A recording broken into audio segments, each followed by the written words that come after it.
Hello students. आज हम लोग फिर स्टार्ट करने जा रहे हैं केस लॉ की अपनी सीरीज में इनकम फ्रॉम हाउस प्रॉपर्टीज से रिलेटेड केसेस।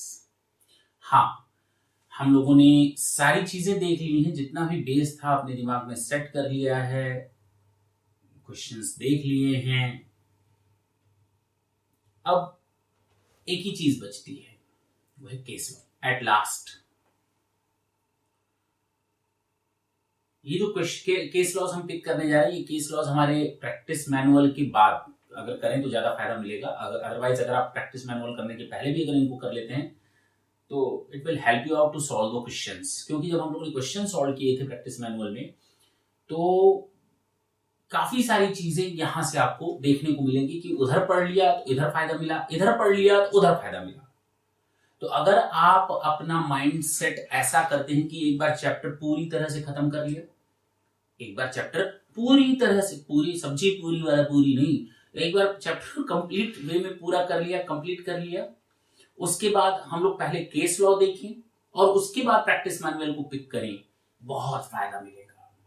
अच्छा, अगर आप प्रैक्टिस मैनुअल को पहले देखते हैं और केस लॉस को बाद में देखते हैं, तो मैं जब भी प्रैक्टिस मैनुअल आपको पढ़ाता हूं, जब भी मैं उसके क्वेश्चन या सम सॉल्व करवाता हूं, तो उस समय याद रखें मैं जल्दी किसी केस लॉ का नाम नहीं लेता, क्योंकि मुझे मालूम होता है कि जो भी रेलिवेंट केस लॉज होंगे जिनको मुझे कोट करना है वो मैं केस लॉ कराते समय आपको तो कवर कर दूंगा। तो उस समय मैं थ्योरी बता देता हूं, कंसेप्ट बता देता हूं, कंक्लूजन भी एक तरह से केस लॉ का मैं आपको कंसीडर कर देता हूं, उसी समय कवर हो जाता है। लेकिन इस समय जब हम केस लॉ कर रहे होते हैं तो कई सारी चीजें वहां से मैच होती हैं जो उस समय हम लोगों ने कर रखा होता है। अगर हम इसके बाद प्रैक्टिस मैनुअल को करें, प्रैक्टिस मैनुअल के बाद इसको करें, कोई एक सिस्टम अडॉप्ट कर ले, बात खत्म। कहानी ज्यादा मत बताइए सर, आप अपने मुद्दे पर आइए। स्क्रीन पर देख, स्क्रीन पर हम लोगों ने 5 केस लॉज लिख रखे हैं, कितने, और इन 5 केस लॉज के बारे में आज हम डिस्कस करेंगे।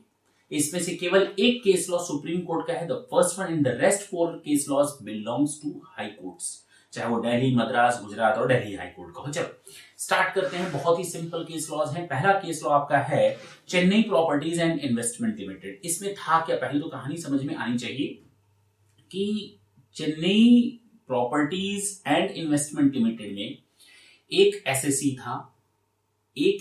था, उसका मेन काम होता था प्रॉपर्टीज को डेवलप करना, प्रॉपर्टी खरीदना, जमीन खरीदना, उस पर बिल्डिंग को डेवलप करना। बिल्डिंग को डेवलप करने के बाद वो उनको बेचने का काम करता था। द मेन और sole motto was not to hold the properties but sell it out. The main intention of the SSC was this one. अब एसएससी की बैलेंस शीट में एक स्टॉक इन ट्रेड दिख रहा था, एसएससी की बैलेंस शीट में एक स्टॉक इन ट्रेड दिखा। उसने उस स्टॉक इन ट्रेड को कुछ दिन, जाहिर सी बात है उनको एक बायर अवेलेबल नहीं हो पाया जो उस प्रॉपर्टी को खरीद सके, क्योंकि उनका मेन बिजनेस क्या था, प्रॉपर्टीज को खरीदना, डेवलप करना, बिल्ड करना और उसके बाद उसको सेल कर देना। अब इस केस में क्या हुआ कि एसएससी को एक बायर नहीं मिल पाया एक प्रॉपर्टी के लिए, तो वो बेच नहीं पाए। तो मीनवाइल उनको लगता है कि प्रॉपर्टी कुछ समय तक सेल आउट नहीं हो पाएगी, क्यों ना हम इसको किराए पर उठा दे, बुद्धिमानी है कि कुछ ना कुछ आता रहेगा। उन्होंने उस प्रॉपर्टी को लेट आउट कर दिया। प्रॉपर्टी लेट आउट कर तो दिया, उससे जो किराया आया पीजीबीपी में जाएगा क्या, ठेंगा, ऐसे नहीं जाएगा, वो जाएगा आपका हाउस प्रॉपर्टी में। क्यों, क्या ख्याल है आपका? कहा गया था the main intention of the SSC, जो कंक्लूजन दिया सुप्रीम कोर्ट ने, उन्होंने कहा the main intention of the SSC was not to hold the properties but to sell it out. The main intention of the SSC was not to treat it for the purpose of earning for future purposes, regular income। Rent के through earning का उनका कोई purpose नहीं था।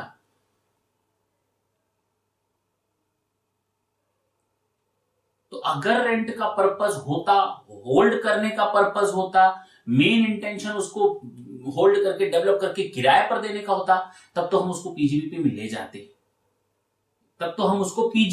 जाते, किराए को। लेकिन अब आप पीजीबीपी में नहीं ले जा सकते। अब आप इसको इनकम फ्रॉम हाउस प्रॉपर्टी में ले जाओ, क्योंकि आप इनकम फ्रॉम हाउस प्रॉपर्टी की कंडीशंस को फुलफिल कर रहे हो, इन कंडीशंस को आप फुलफिल कर रहे हो। अगर ऐसा हिसाब किताब आपका है, अगर आपका ऐसा कोई हिसाब किताब है कि आप प्रॉपर्टीज को सेल आउट नहीं करोगे, आप प्रॉपर्टीज को होल्ड करोगे और उनको किराए पर दोगे, तो उससे होने वाली अर्निंग आपकी पीजीबीपी में जाएगी। नहीं तो भाई उसको आप हाउस प्रॉपर्टी में ले जाओ। क्लियर? क्लियर है जी सर, बिल्कुल क्लियर है, कहीं कोई दिक्कत नहीं है, कोई टेंशन नहीं है। यानी दो अलग अलग चीजें हैं। मेरा मेन इंटेंशन क्या है? मेरा मेन इंटेंशन प्रॉपर्टीज को होल्ड करना है और उनको किराए पर देना है, तो पीजीबीपी की इनकम। अगर मेरा इंटेंशन प्रॉपर्टीज को बिल्ड करके सेल आउट करना है एंड मीनवाइल मैंने उन प्रॉपर्टीज को रेंट लेट आउट कर दिया, तो मेरी मिलने वाली किराए की इनकम फ्रॉम हाउस प्रॉपर्टी में जाएगी। अब देखते हैं Chennai properties and investment limited में क्या डिसाइड किया गया। Would income from letting out properties main object as per its memorandum of association is to acquire and let out property. Here the main object of the SSE was to acquire and let out the property. Here the main intention of the SSE is not to sold out the properties. Yes, अगर cell करने का purpose नहीं, उसको hold करना है और उसको किराए पर देना है, तो दिस इज माय बिजनेस ना, तो पीजीबीपी में रेंट जाएगा। कहां जाएगा? रेंट पीजीबीपी में जाएगा। सोचना मना है। आगे देखें। Considering the fact that the entire income of the company as per its return of income was only letting out of properties, question mark था। कोर्ट ने क्या ऑब्जर्व किया? The main object of the company as per its memorandum of association is to acquire and hold the properties in Chennai and let out. This is the main business of the SSE. That's why the income arises from those property will be chargeable to tax under the head income from PGBP and not income from house property. Yes, the SSE was right and it was wrong. आते हैं new Delhi hotels limited के case की बात करते हैं। अब new Delhi का case है तो दिल्ली में का ही हाई कोर्ट होगा। न्यू दिल्ली होटल्स लिमिटेड का केस है कि अगर whether the rental income derived from the unsold flat, मैंने क्या बोला? Unsold flat, the main purpose was to sell out the flat, but here the property was not sold out due to not finding out any proper buyer, suitable buyer for that, are shown as stock entered in the books would be taxable under the head PGBP or other house property. अब कहता है कि मेरी एक property थी जिसको मैंने acquire किया था और इंटेंशन था उसको सेल कर देना, पर्पस था एक्वायर करके सेल कर देना, मेरा कभी पर्पस नहीं था एक्वायर करके किराए पर दे देना। तो अगर मेरा मीनवाइल कोई किराया आता है तो क्या वो पीजीबीपी में जाएगा? ना ना ना, that was not my business to let it out. That's why the income arises on that property will be chargeable to tax under that income from house property and not under the head PGBP. Is it clear now? Yes sir, अब समझ में आया। SSE's main business is sold the flat and not the let out. ये भी observation था court का। Rental income was taxable under the head house property head given. तो हमने जो आपको पूरी कहानी बताई आते ही आज, वो दोनों चीजें कवर की। और ध्यान दें, आपके प्रैक्टिस मैनुअल में 2 क्वेश्चन आपको इन दोनों टॉपिक्स पर मिलेंगे। सोचो, एग्जाम में क्वेश्चन आ चुके हैं और यहां पर हम उन्हीं चीजों को दोबारा रिपीट कर रहे हैं। अगर आपने प्रैक्टिस मैनुअल करने के बाद यहां पर आए हैं तो भी आपको दोनों समझ में आएगा। यहां से जाने के बाद जब आप प्रैक्टिस मैनुअल की स्टडी करोगे then also you will come to know that yes it was so easy, we have already discussed about that. चलते हैं। NDR warehousing private limited, बहुत ही इंटरेस्टिंग केस है। एसएससी ने किराए पर दिया अपना प्रॉपर्टी वेयर हाउस के पर्पस से, गोडाउन के पर्पस से, लेकिन केवल गोडाउन के पर्पस से नहीं दिया। गोडाउन का तो बेनिफिट दिया, उसके अलावा उसने कुछ सर्विसेज दी एसएससी को रेगुलर वे में। किस तरह की सर्विसेज दी? उसने जो उनके सामान थे, जो उनके सामान स्टोर करवाता था, ठीक, उनको वो मॉइस्चर और टेम्परेचर का हिसाब किताब रखना पड़ता था। यानी कि एसएससी जिसने किराए पर दिया था उसने और भी सर्विसेज का प्रोविजन दिया। उसने ऐसे ही किराए पर अपना वेयर हाउस नहीं दे दिया, आओ ये घर पड़ा हुआ है ले जाओ किराए पर रखो। किराए पर ऐसे कैसे? किराए पर ऐसे कैसे? ऐसे नहीं, किराए पर नॉर्मल नहीं है प्लेनली हमने किसी को बुलाया और किराए पर दे दिया, अपना जनरेट का तो महीने के अंदर हमको किराया मिल रहा ना। रेगुलर सर्विसेज दे रहे हैं हम एसएससी टेनेंट को। किस तरह की सर्विसेज दे रहे हैं कि आपका जो सामान स्टोर होगा हमारे वेयर हाउस में, हम उसमें टेम्परेचर का ख्याल रखेंगे, अच्छा, मॉइस्चर का ख्याल रखेंगे, अच्छा, उसके अलावा हम आपको सर्विसेज देंगे, सिक्योरिटी एंड प्रोटेक्शन की सर्विसेज देंगे, जो भी आप सामान अपना गोडाउन में रखेंगे। सोचो, नॉर्मल टेनेंसी नहीं है, ये कुछ एक्स्ट्रा है. It means I am just going to do such type of business and a specific type of client I get in that. जो उस सर्विसेज को, स्पेसिफिक सर्विसेज को लेना चाहते हैं और रेगुलर अपने बिजनेस से रिलेट करते हैं. तो that was their business, but this was mine business. ये मेरा बिजनेस है, मैं उनके सामान को होल्ड करूं. This is not the plain godown, tenancy of godown, but it's a warehousing with special provisions of services.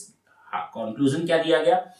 It was a case of warehousing business and therefore the income would fall under the head PGBP. Plain सोचना नहीं है. आगे चल सकते हैं. जी sir.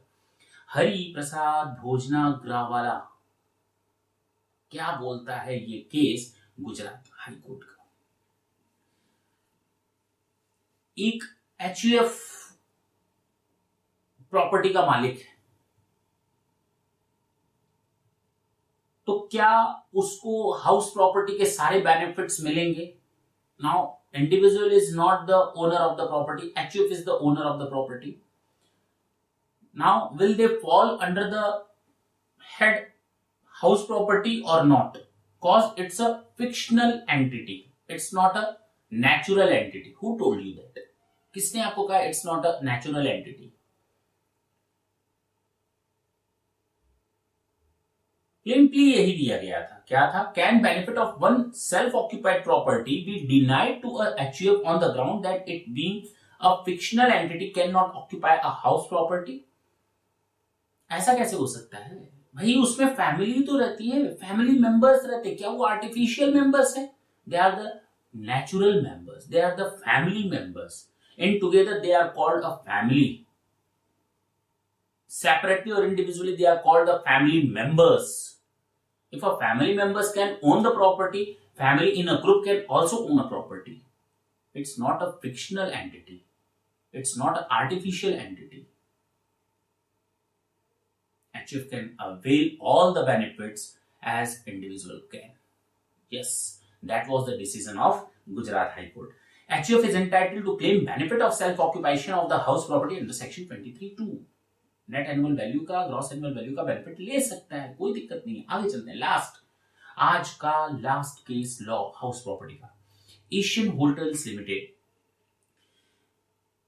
Can notional interest on interest-free deposit received by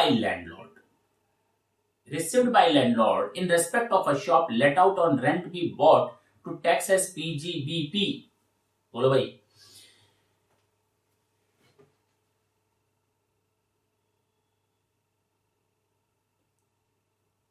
हमने किसी को किराए पर अपनी एक प्रॉपर्टी दी.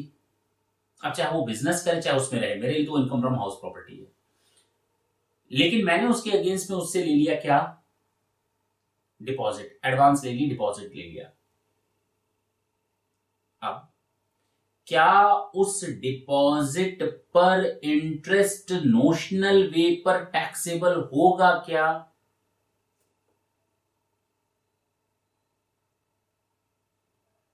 भाई आपने मुझे डिपॉजिट दिया, आप मेरे यहाँ किराएदार हो. अब मुझे उस पर जो इंटरेस्ट मिलेगा नोशनल, भाई मैं उस पैसे को कहीं तो लगाऊंगा ना. I am getting the benefit of that amount. Whether that benefited amount will be charged, notional amount of benefit will be charged to tax under the head PGBP or income from house property. Tell me. First of all, notional interest का कोई provision नहीं है.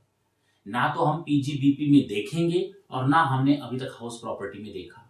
हम लोगों ने actual amount of loan देखा था और उस पर इंटरेस्ट पेमेंट करने की बात की थी.